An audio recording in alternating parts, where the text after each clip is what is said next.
Elgondolkodtál már azon, hogy a macskád valójában mit ért meg, amikor beszélsz hozzá? Vagy miért vonzanak egyes emberek macskákat, mint egy mágnes? Ebben a videóban megismered azt az 5 szót, amelyet a macskád ténylegesen felismer, és azt a 10 jelet, amelyek alapján igazi macska csináló lehetsz. Iratkozz fel a csatornára, és kattints a csengőre a legjobb tippekért a macskák viselkedéséről, a bizalom kiépítéséről és a cicák közötti kommunikációról. Vágjunk bele! A harmadik pont egész biztosan meg fog lepni, de mielőtt rátérnénk a kulcsszavakra, tisztázzunk egy gyakori kérdést. A macskák ugyanúgy értik-e a szavakat, mint a kutyák? Egy 2019-es a Tokiói Egyetemen végzett kutatás kimutatta, a macskák képesek felismerni és megkülönböztetni az emberi szavakat, de másképp reagálnak rájuk, mint a kutyák. A kutyákat évszázadokon át az ember oldalán végzett munkára tenyésztették, ezért ösztönösen törekednek a parancsok végrehajtására. A macskák viszont önálló vadászként fejlődtek, és nem igénylik annyira a társadalmi elismerést, mint kutyás társaik. Ez azonban egyáltalán nem jelenti azt, hogy nem értenek minket. Épp ellenkezőleg. Ha a kutyák szorgalmas tanulók, akik minden órán felemelik a kezüket, akkor a macskák a hátsó pad csendes zsenie.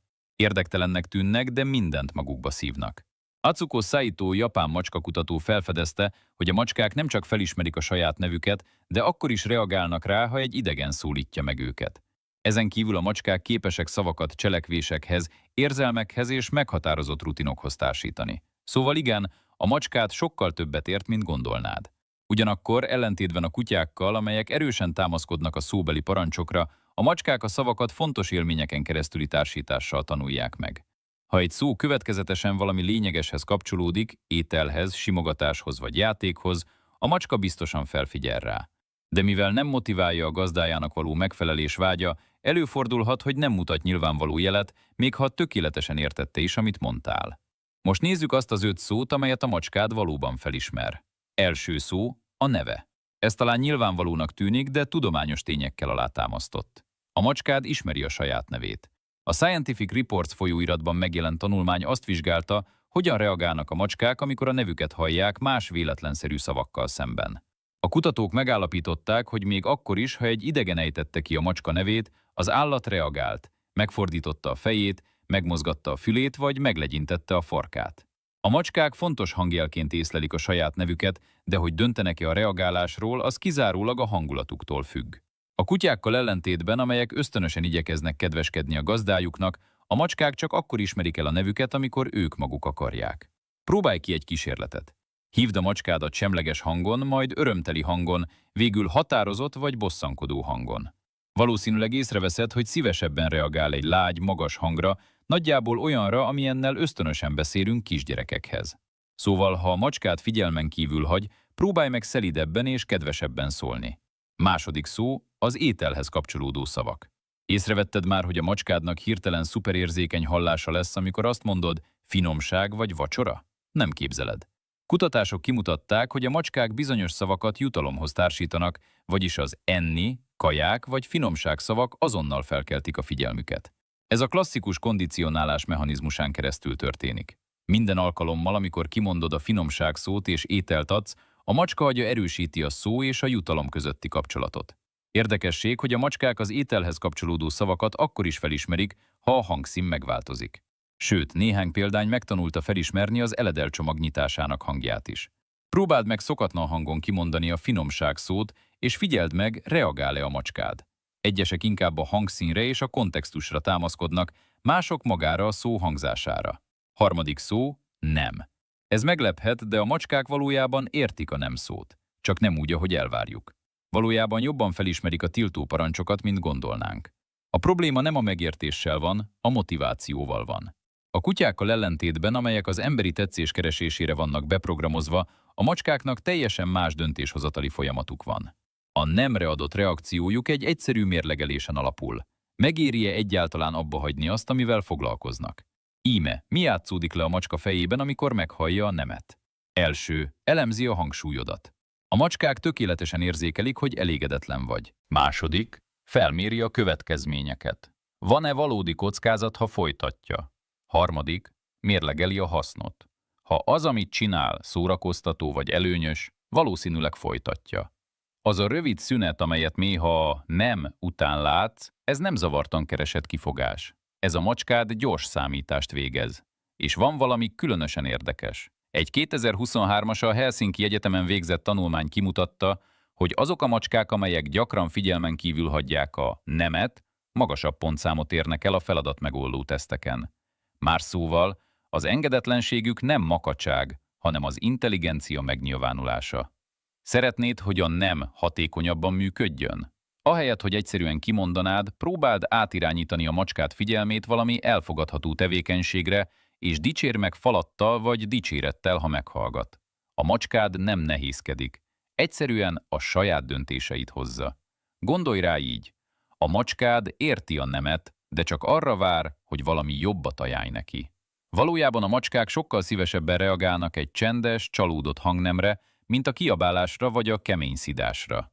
Van azonban egy fontos részlet. Ez a módszer csak akkor működik, ha már szilárd kapcsolat alakult ki köztetek. Mielőtt felfedjük a maradék 2 szót, iratkozz fel a csatornára és kattints az értesítési csengőre. Támogatásod segít fejleszteni macskaimádók közösségünket és folytatni az értékes tartalom létrehozását, amely segít megerősíteni a kapcsolatot a négylábú barátaiddal. 4. szó, gyere ide! Beszéljünk arról a mondatról, amelyet minden macskás gazda álmodik elsajátítani. Gyere ide! A kutatók megállapították, hogy a macskák ezt a parancsot másképp dolgozzák fel, mint a kutyák. Míg a kutyák ösztönösen reagálnak a szociális jelzésekre, a macskának jó oka kell rá. Olyanok, mint a kis független szakemberek. Először tudni akarják, mi jár nekik. Dr. Sarah Ellis, az International Cat Care szervezettől egy megdöbbentő felfedezést tett. A macskák akár 80%-os megbízhatósággal megtanulhatnak reagálni a gyere ide parancsra. De van egy feltétel. Minden azon múlik, hogyan kondicionáltad őket erre a kifejezésre.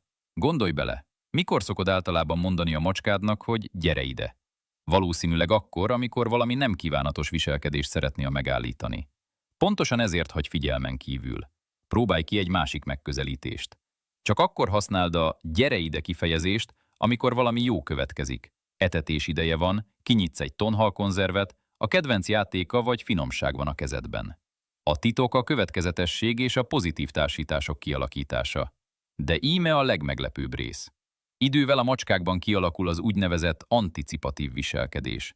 Ez azt jelenti, hogy elkezdnek reagálni a gyere idere akkor is, ha nem látnak azonnali jutalmat. Pusztán azért, mert megtanulták, ha szólsz, általában valami jó dolog következik. Mintha azt gondolnák, legutóbb ez az ember nem hagyott cserben a finomságokkal. Nézzük meg, mit akar ezúttal. 5. szó. Ügyes voltál. És végül az utolsó szó, amely meglepően megható. Ügyes voltál, vagy jó cica. 2021-ben az Oregoni Állami Egyetem kutatói olyan felfedezést tettek, amely megdöbbentette a macskaviselkedés kutatás világát. Sok macska valójában az emberi interakciót és a dicséretet részesíti előnyben, még az étellel szemben is.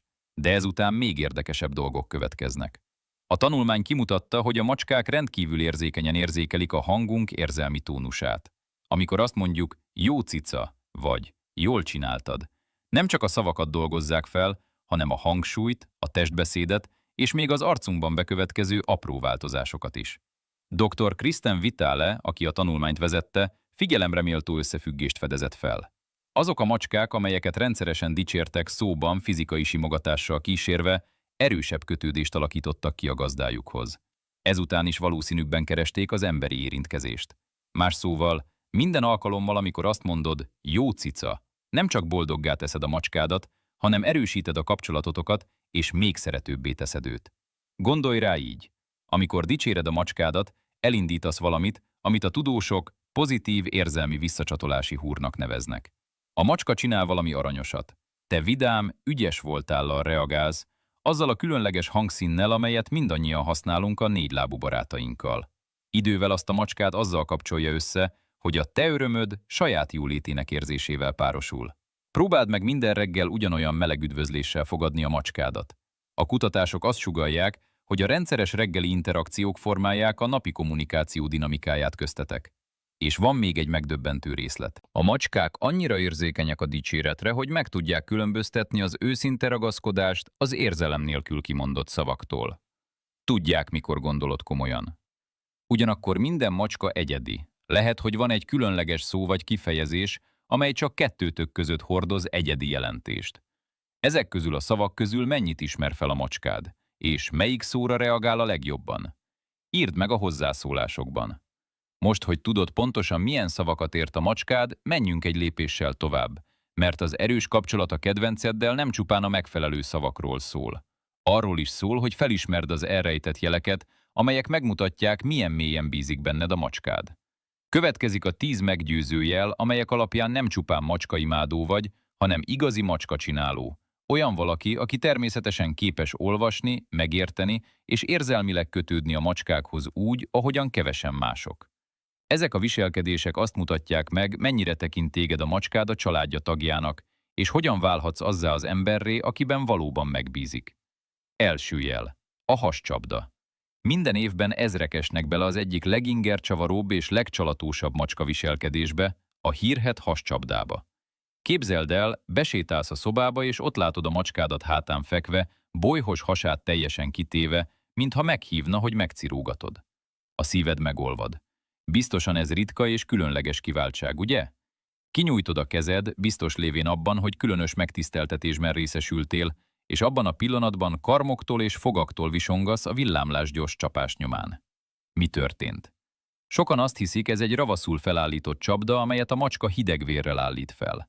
A valóságban azonban a kedvenced nem akar becsapni. A has a macska legsérülékenyebb helye, amelyen mögött az összes létfontosságú szerv rejtőzik. Amikor kiteszi, rendkívüli bizalmat nyilvánít. De a bizalom nem egyenlő a simogatásra szóló meghívással.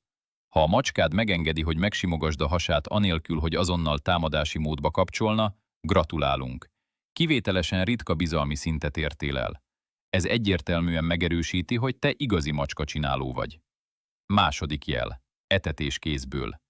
Igazi macskacsinálónak lenni nem csupán annyit jelent, hogy szereted a macskákat. Azt is jelenti, hogy úgy érted meg őket, ahogyan a legtöbb ember nem tudja. A mély kapcsolat egyik legnyilvánvalóbb jele az, amikor egy macska szívesen vesz ételt közvetlenül a kezedből. A legtöbb macska rendkívül óvatos a személyes terével kapcsolatban, különösen ami az ételt illeti. A macska bajusza rendkívül érzékeny, és az emberi ujjakkal való érintkezés evés közben tolakodónak vagy kényelmetlennek érezhető. Ezért sokan inkább zavartalanul lesznek a saját tálkájukból. Ha azonban a macskád annyira bízik benned, hogy ételt vesz közvetlenül a tenyeredből, ez egy megbonthatatlan kötés erős jele, amelyet csak igazi macskacsinálók érnek el. Harmadik jel. Macska-magnet. A macskák úgy vonzódnak hozzád, mintha valami titokzatos vonzóerővel rendelkeznél. Ha igen, gratulálunk. Lehet, hogy te az igazi macskacsináló ritka adottságával rendelkezel. Képzeld el, az utcán sétálsz, és hirtelen egy ismeretlen macska önmagától közeledik feléd, a lábad köré fonódik, és dorombol, mintha régi ismerősök lennétek. Egyes embereknek ez rendszeresen megtörténik. Ha az utcai kóborlók és még a legzárkózottabb macskák is vonzódnak hozzád, ez nem véletlen. A macskák rendkívüli képességgel bírnak arra, hogy megérezzék, kiben bízhatnak. Ha spontán vonzódnak feléd, azt jelenti, hogy olyan energiát sugározol, amelyet biztonságosnak éreznek. Talán ösztönösen pontosan ott simogatsz, ahol kell, hogy a természetes nyugalmat teszi őket megbékéltebbé. Akárhogy is legyen, ez ritka adomány, amellyel nem mindenki rendelkezik. Negyedik jel. A bizalom próbája. Mi történik tehát azután, hogy a macska közeledett hozzád? Itt kezdődik az igazi próba. Amikor egy macska úgy dönt, hogy kapcsolatba lép veled, meddig hajlandó elmenni? Egy óvatos macska talán eltűr néhány másodpercnyi gyengét fejsimogatást, mielőtt visszahúzódna. Egy kissé merészebb macska a lábadhoz dörzsölheti magát üdvözlésképpen. De ha egy ismeretlen macska megengedi, hogy felkapd, ez a bizalom figyelemre méltó jele. A földről felemelve teljesen kiszolgáltatott helyzetbe kerül, teljesen egy idegen kezébe adja magát. Ha a macska önkéntesen felkúszik hozzád, elnyerted a bizalmát, és ezzel hivatalosan is alátámasztottad az igazi macskacsináló rangot. Ötödik jel. Megérted a nyávogás nyelvét. Ha erőfeszítés nélkül érted, mit akar mondani a macskád minden egyes hangjával, valószínűleg igazi macskacsináló vagy. A macskák nem emberi szavakban kommunikálnak, de ez nem jelenti azt, hogy ne kommunikálnának. Az igazi macskacsináló meg tudja különböztetni a nyávogás finom árnyalatait, és azonnal felismeri. Az állat ételt kér, figyelmet igényel, vagy csak köszönt. Egyeseknél ez a megértés magától jön el, mint egy ösztön, amely idővel csak mélyíti az ember és macska közötti kapcsolatot. Hatodik jel. A macska aktiválási hangja. Hallottad már, hogy a macskád nyávog és dorombol, de észrevetted-e valaha azt a hangot, amely valahol a kettő között van? Egy rövid, vibrálós, csicsergő mrrr, amelyet akkor ad ki, amikor meglát téged.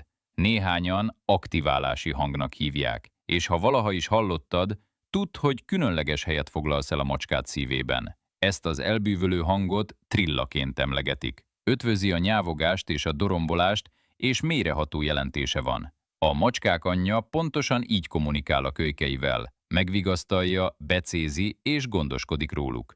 Ha a macskát trillaval üdvözöl, nem csupán egy aranyos hangot ad ki, azt mondja neked, te a családom vagy. És van ennél nagyobb megtiszteltetés, mint saját gyerekükként szeretni. Ha még több bizonyítékra van szükséged a macskád odaadásáról, nézz a szekrényedbe. 7. jel, a szőrzetes kitüntetés. A ruháid tele vannak macskaszőrrel, akárhányszor nyúlsz a szőrtelenítő hengerért. Azért, mert a kedvenced hivatalosan jelölte meg magát rajtad. Amikor a macskád a fejével és testével hozzád dörzsölődik, átviszi rád a szagát, ezzel jelezve az egész világnak, hogy hozzátartozol. Ez nem csupán ragaszkodás kifejezése, így jelöl területet a macskád. Az orcáján lévő speciális mirigyekből felszabaduló feromonok egyfajta üzenet a többi macskának. Ez az ember az enyém. Ha azt veszed észre, hogy mások macskái is vonzódnak hozzád, ez nem véletlen. Felismertek saját magukénak. Szőrrel borítva, macskanyelvükön értve, bizalmukat elnyerve, ezek az igazi macskacsináló valódi ismertetőjegyei. 8. jel. Mesterien idomítod a macskádat. Sikeresen megtanítani egy macskát rendkívüli teljesítmény, amely megkülönbözteti a valódi macskaszakértőket. A kutyákkal ellentétben a macskák függetlenségükről híresek, és nem hajtanak végre trükköket csupán azért, hogy kedveskedjenek a gazdának. Persze néhány macska jön hívásra, vagy figyelembe veszi a határozott nemet. De a legtöbben azt feltételezik, hogy ülésre, tapsadásra vagy átfordulásra tanítani őket lehetetlen. Valóban az? Ha a macskát képes parancsokat követni, játékokat hozni, vagy akár gesztusokra reagálni, olyan kommunikációs szintet értél el, amelyet keveseknek sikerül. A macska idomítása nem a trükkökről szól. A valódi motiváció megértéséről, a mély kölcsönös bizalom kialakításáról és az ösztön és kommunikáció közötti szakadék áthidalásáról szól, olyan módon, amelyre csak igazi macskacsináló képes.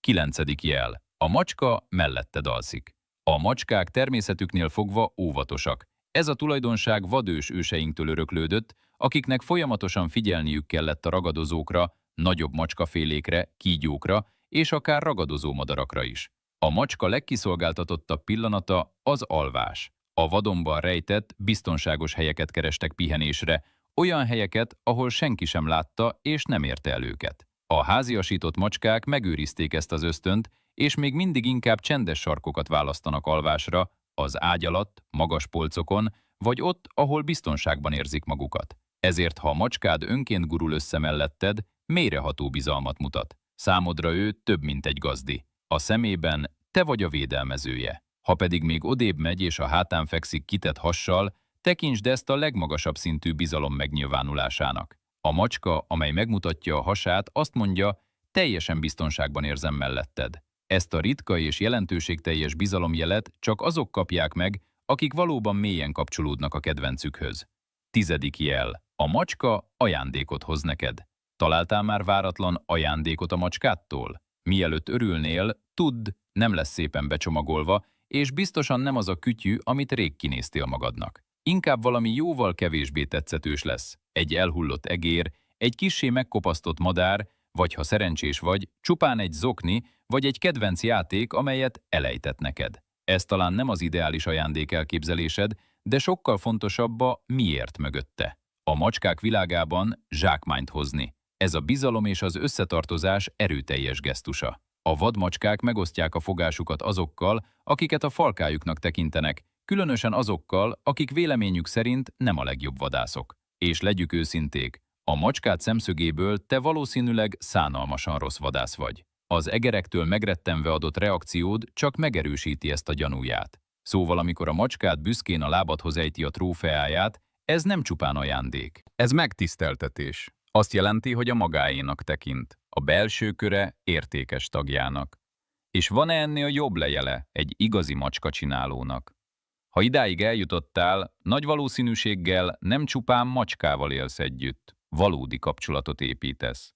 A szavaktól, amelyeket a macskád megért, az érzelmi jelekig, amelyek megmutatják a bizalma mértékét, most megvannak az eszközeid, hogy jobban kommunikálj, erősítsd a kötődést, és olyanként gondolkodj, mint egy igazi macska csináló. Írd meg a hozzászólásokban, melyik szóra reagál a legjobban a macskád, és te mennyit ismertél fel ezek közül a jelekből a saját kedvencednél. Ne felejtsd el lájkolni a videót, feliratkozni a csatornára és megnyomni a csengőt, hogy ne maradj le legújabb tartalmunkról, a macskák viselkedéséről, a cicákkal való kommunikációról és a bizalom kiépítéséről. Köszönjük, hogy megnézted! A következő videóban találkozunk, ahol újabb tippekkel segítünk, hogy azzá az emberré válhass, akit a macskád megérdemel. Feltűnt már, hogy vannak emberek, akik szinte semmit sem tesznek? Nem nyújtják ki a kezüket, nem gügyögnek, nem hívogatják a macskát, mégis a cica egyenesen hozzájuk sétál, és percek alatt ott dorombol az ölükben. Nincs trükk, nincs jutalomfalat, nincs különleges gesztus, csak jelenlét. Ez nem véletlen. És nem is szerencse. Ez mély, ösztönös, csendes kapcsolat, amit a macska sokkal hamarabb érez meg, mint mi gondolnánk. Ma kiderül, miért ragaszkodnak a macskák bizonyos emberekhez, és hogyan válhatsz te is az egyik ilyen ember. Nem csak megérteni fogod a macskádat, hanem megtanulod, hogyan legyél a kedvence és a biztonságos helye. A macskák nem közömbösek, csak nagyon válogatósak. Nem érdekli őket, hogy te vagy a gazdájuk, vagy tele van a zsebed jutalomfalattal. Minden lassú pislogás, minden fejdörgölés, minden dobogás melletti szunyókálás bizalmi szavazat. És a bizalmat ki kell érdemelni pillanatról pillanatra. Első. Hagyják, hogy a macska tegye meg az első lépést. A lista élén a türelem áll. Azok az emberek, akiket a macskák imádnak, nem rohannak oda. Nem nyújtogatják az ujjaikat, nem gügyögnek, nem hajolnak le izgatottan. Van bennük egyfajta visszafogottság, a képesség arra, hogy megálljanak és teret adjanak. Miért? Mert a macska számára egy ismeretlen ember hirtelen közeledése fenyegetőnek tűnhet. A vadász ösztön még ma is él bennük, és bármilyen váratlan mozdulatot veszélynek értelmezhetnek. Azok az emberek, akik egyszerűen leülnek és semmit sem csinálnak, paradox módon mindent jól csinálnak. Részévé válnak a környezetnek. Hagyják, hogy a macska maga fedezze fel őket, megfigyelje és maga döntsön. A legjobb módszer, ha úgy teszel, mintha a macska nem is létezne. Ülj csendben, ne nézz rá, engedd, hogy ő jöjjön. És amikor végül odajön, az igazi kapcsolat kezdete. Második. Nyugodt, kiegyensúlyozott energiát sugároznak. A macskák érzelmi szenzorként működnek. Szinte barométerként mérik a körülöttük lévők belső állapotát. Egy ideges, hangos, kapkodó embert elkerülnek, mert az ilyen ember zajt kelt, és a macska ezt egyenesen érzi. Aki viszont nyugodt, lassú és kiegyensúlyozott, az biztonságos teret sugároz. Az ilyen emberek nem rontanak be a szobába, belépnek. Nem kiabálnak, halkan, mérten beszélnek. Nem kapkodnak, úgy mozognak, mint a víz, nem mint a tűz. A macskák olyan környezetben fejlődtek, ahol a csend és a mozdulatlanság biztonságot jelentett. Ha egy ember ezt az energiát tükrözi, a macska kíváncsisággal és nyitottsággal reagál rá. Harmadik. Értik a finom jelzéseket és reagálnak rájuk. A macskával való kapcsolathoz meg kell tanulni egy teljesen nonverbális nyelvet. A farkcsóválás, a fülmozgás, a bajuszszőrök rezdülése, a szemek alakja mind üzenet. Ha egy macska az ölödben ül, és hirtelen csóválni kezdi a farkát, ez figyelmeztetés. Elértem a határomat. Aki erre azonnal abbahagyja a simogatást és teret ad, megőrzi a bizalmat. Aki folytatja, karcolást kap. Ez olyan, mint egy második nyelv megtanulása. Aki érti, mikor kell megállni, mikor pislogjon vissza, mikor fordítsa el a fejét, az gyorsan, mély kapcsolatot épít.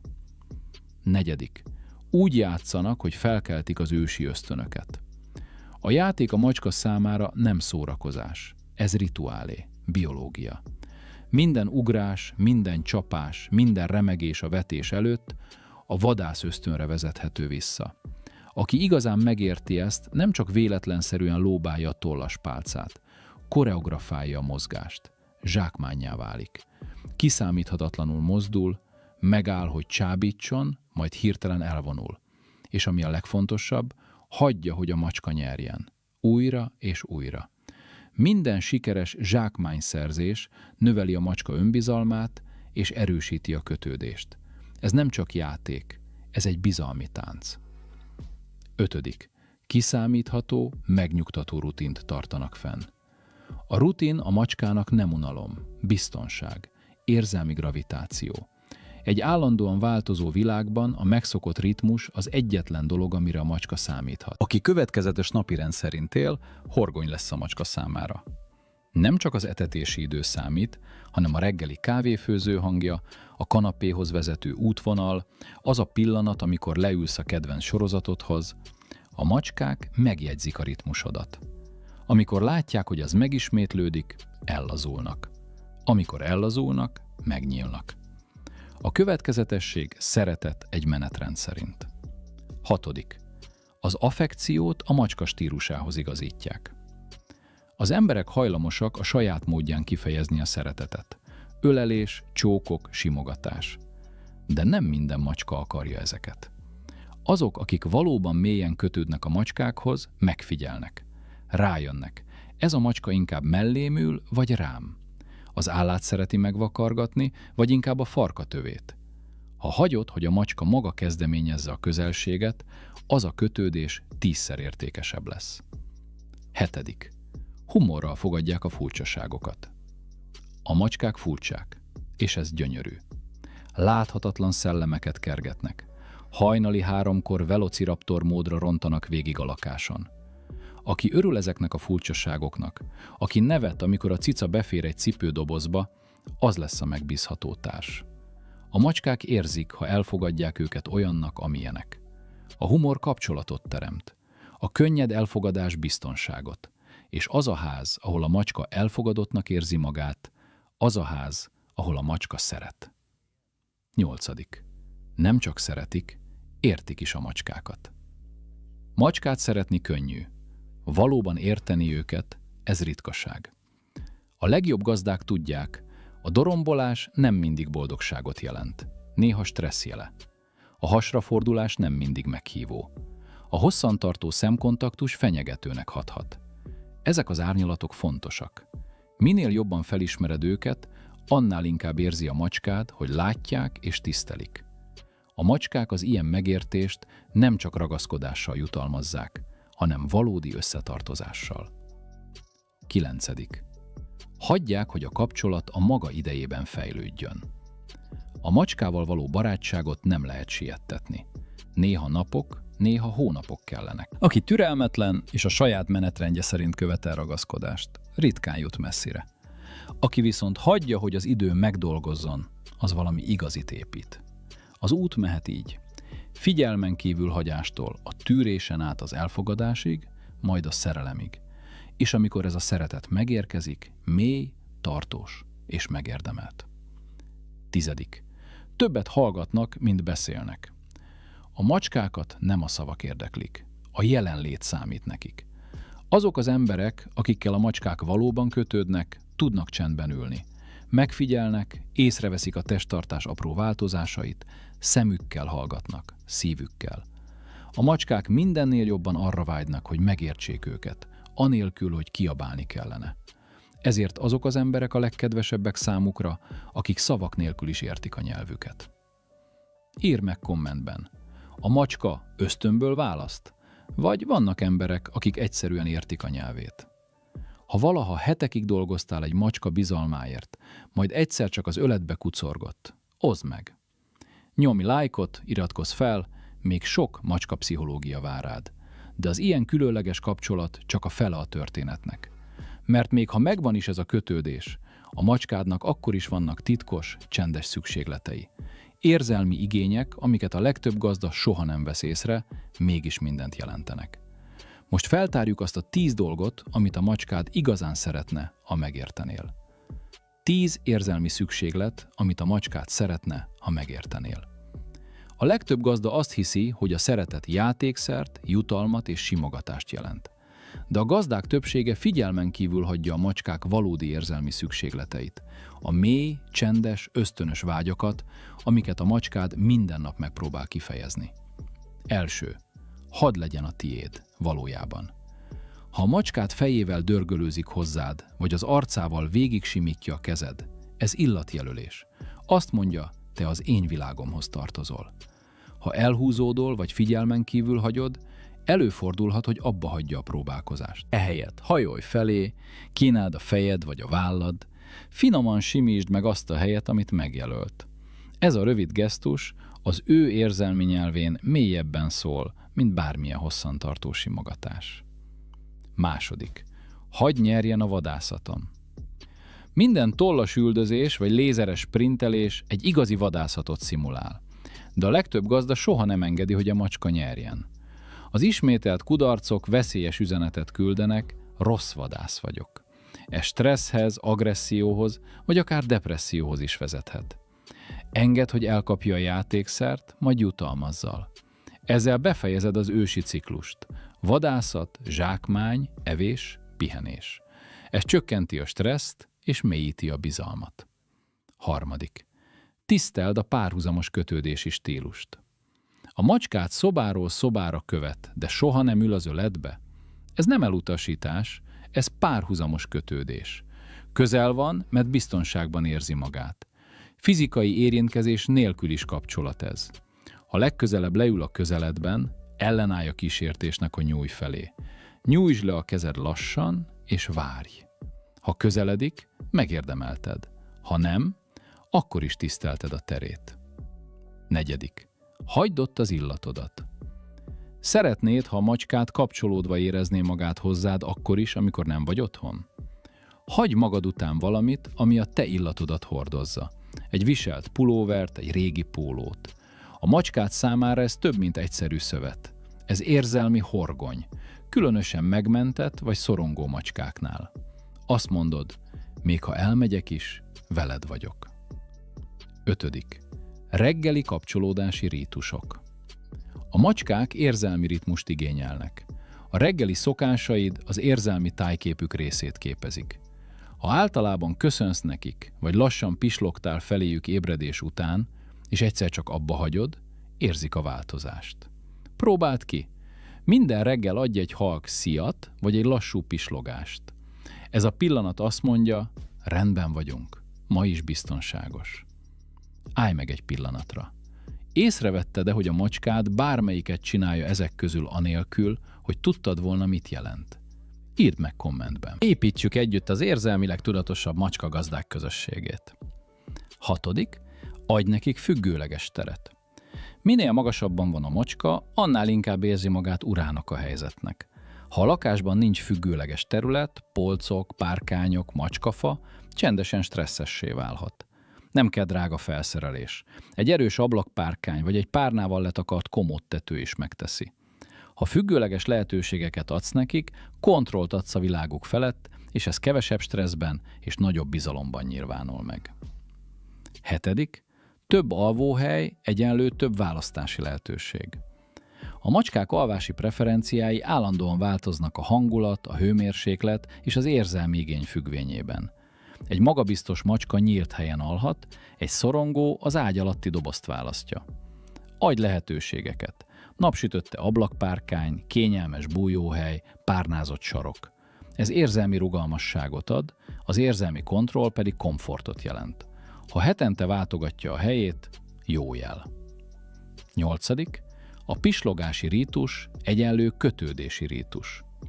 Ha a macskád lassan pislog rád, azt mondja, biztonságban érzem magam, szeretetet érzek. Ha nem pislogsz vissza, érzelmi hideget vagy fenyegetést érezhet. Legközelebb találkozz gyengéden a tekintetével, adj egy lassú pislogást, majd fordítsd el kicsit a fejed. Ez a kis pillanat többet mond, mint órányi simogatás, és az egyik legtisztább módja a bizalom kiépítésének anélkül, hogy megérintenéd. 9. Tiszteld az alomhely magányát. A macskák a legalap kiszolgáltatottabb pillanataikban vannak a macskafc használatakor. Ha a tálcájuk zajos, forgalmas helyen van, védtelennek érzik magukat. Ez stresszhez és viselkedési problémákhoz vezet. Válaszd csendes, félreeső helyet. Ne takarítsd ki azonnal minden használat után. Hagyd, hogy az illatuk betöltse a teret. A magányuk tiszteletben tartása környezeti bizalmat épít. 10. A fogkefe titka. Íme az, amit szinte senki sem csinál, mégis a macskád legkorábbi szeretetemlékeire nyúl vissza. Csak egy puha fogkefére és egy kevés meleg vízre van szükséged. Finoman kefélgesd a macskád arcát, homlokát és fülét. A sörtök alakja és a mozgás ritmusa pontosan úgy hat, mint amikor az anyamacska nyalja a kis cicáit. Az eredmény? Biztonságban vagyok, gondoskodnak rólam, ide tartozom. Különösen erős hatású megmentett vagy zárkózott macskáknál. Figyeld meg a dorombolást, a pislogást, vagy ahogy a kefe felé hajolnak. Valami ősit szabadítasz fel. A macskák nem úgy szeretnek, mint mi. Jelenlétet, mintázatokat, tekinteteket, illatokat és csendet használnak. Amikor elkezded megérteni ezeket az érzelmi szükségleteket, az egész kapcsolat átalakul. Melyik bizalmi jelet mutatja legjobban a macskád? Vagy melyiket hagytad eddig figyelmen kívül? Írd meg kommentben. A tapasztalatod segíthet valaki másnak is végre megérteni a macskáját. Iratkozz fel és oszd meg a történetedet, mert minden macska megérdemli, hogy valóban megértsék.